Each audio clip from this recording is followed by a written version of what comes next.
बहुत ही जाने माने स्टॉक पिकर हैं और पिछले 3 दशक से ना सिर्फ रिटेल इन्वेस्टर्स लेकिन इंस्टीट्यूशनल बायर्स ने भी आपकी राय लेकर बहुत जबरदस्त मुनाफा कमाया है। बताइए, इस वक्त हम लोग कुछ वॉलेटिलिटी के जोर से गुजरते हुए जो दिख रहे हैं उससे काफी फ्रॉथ बाजार से निकल गया। कहां इस वक्त आप सबसे ज्यादा पैसा लगाना चाहेंगे? कौन सा एक ऐसा सेक्टर जहां पर आपको लगता है अभी डीप वैल्यू है बाजार में या रिलेटिव वैल्यू?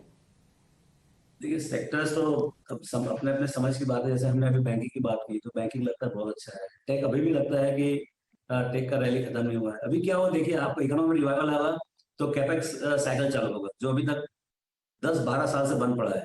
तो आपके नए स्टील प्लांट लगेंगे, सीमेंट प्लांट लगेंगे, आपके नए सर्विस स्टेशन लगेंगे, रोड्स बनेंगे। तो ये जो पूरा कैपेक्स साइकिल है, जैसे इकोनॉमी में 8-10% का बाउंस आएगा तो आपका टैक्स कलेक्शन 15 से 20% से बढ़ेगा, 20% से बढ़ेगा। उससे सरकार जो है अपने पॉपुलर प्रोग्राम्स के बाद जो बचेगा सब कैपेक्स में डालेगी। तो इंफ्रा बिल्डअप बहुत जोर से होगा।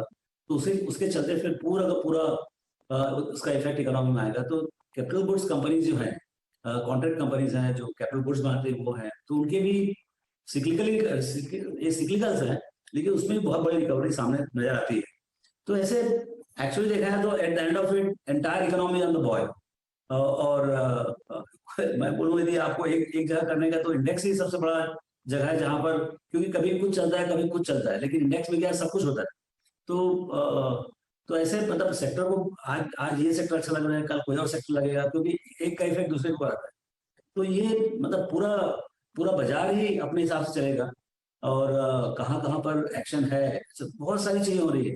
आपके simultaneous apart from recovery of Indian economy, दूसरा क्या हो रहा है कि भाई चाइना के बारे में कंटिन्यूस आ रहा है कि वहाँ पावर प्रॉब्लम्स है, वहां पर से जो बायर्स हैं, ग्लोबल बायर्स हैं, वो थोड़ा डाइवर्सिफाई करना चाहते हैं। तो they are looking for alternative supplies.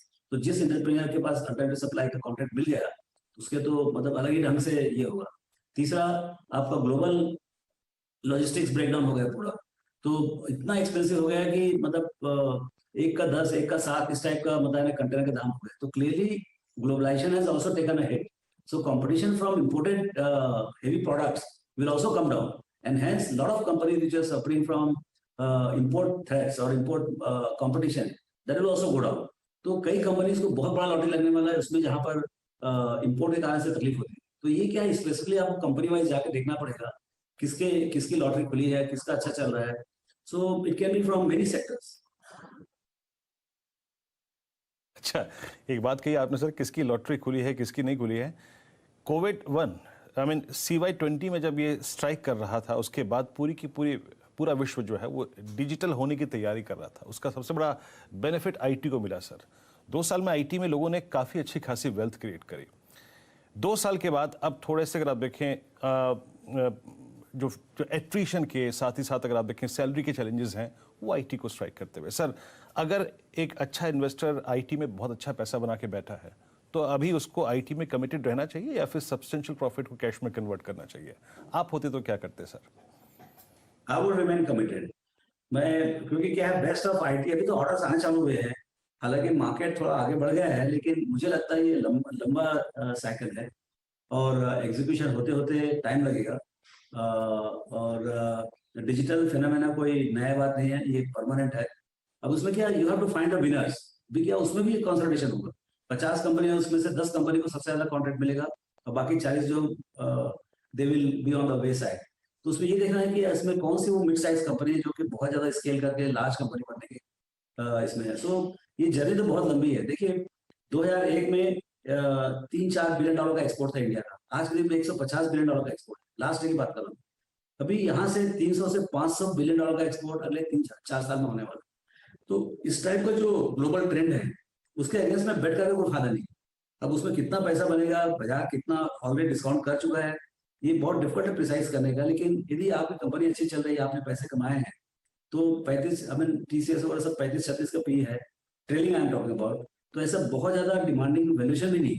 So I would remain invested in IT at this junction.